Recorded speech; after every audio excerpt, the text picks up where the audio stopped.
부부의 조건입니다. 네, 앵커 아직 결혼은 안 하셨지만 부부의 조건이라고 하면 어떤 게 있을까요?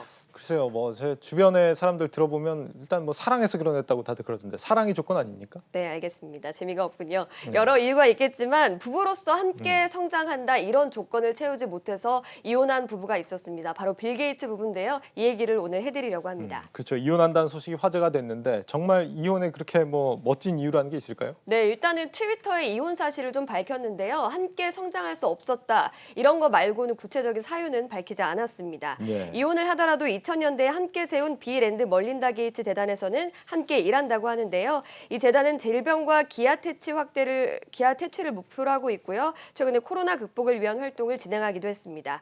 한편 포브스에 따르면 빌 게이츠는 전 세계에서 가장 부유한 부호 순위 4위인데요.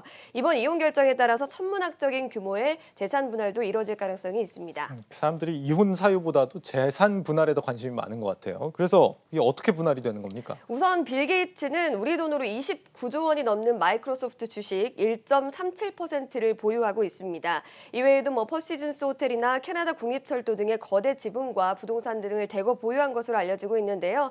세계 4위의 부호라고는 알려져 있지만 정확한 재산은 추정치만 있습니다. 우리 돈으로 대략 146에서 163조 원 사이 정도로 알려져 있는데요. 정확히 어떻게 분할될지는 분명하지 않지만 이보다 앞서서 이혼을 했던 아마존 창업자 제프 베이조스 사례를 참고해 볼 수 있을 것 같습니다. 베이조스도 이혼을 했었군요. 네, 최근에 이혼하신 분들이 굉장히 많은 것 같습니다. 네. 세계 1위 부자인 제프 베이조스는 현재 221조 원의 재산을 보유해서 있는데요. 지난 2019년에 이혼을 했습니다. 그때 부인 맥킨지 스콧에게 아마존 주식의 4분의 1을 줬는데 당시 기준으로 규모가 우리 돈으로 39조 원에 달했으니까 현재는 더 많이 올랐을 것으로 추정이 됩니다. 빌 게이츠의 아내 멀린다도 이와 같은 수준을 밟을 것으로 좀 기대가 되고 있는데 이혼 소식이 전해지자 마이크로소프트의 주가도 0.13% 빠지는 모습을 보이기도 했습니다. 네, 뭐 이유는 명확히 알지 못하겠지만 세기의 이혼을 준비 중인 이 두 사람 대체 어떻게 만났던 겁니까? 사실 이런 얘기가 제일 재밌죠. 빌 게이츠는 마이크로소프트의 마케팅 매니저로 일하던 예. 멀린다가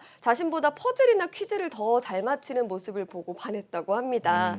하지만 바쁜 회사 일로 제대로 데이트를 못했다고 하는데요. 빌 게이츠가 문득 결혼하고 싶은 마음이 생긴 게 너무 신기했다 이렇게 전하기도 했는데 이후 새 아이를 낳았고 자녀들이 모두 성인이 되기를 기다렸다가 공식적인 이혼 절차에 들어간 것으로 알려지고 있습니다. 만남 방식이 상당히 좀 공학도스럽게 만난 것 같은데 네. 진짜 이혼한 이유가 뭔지 정말 궁금하네요. 네, 취재하고 알게 되면 알려드리겠습니다. 네.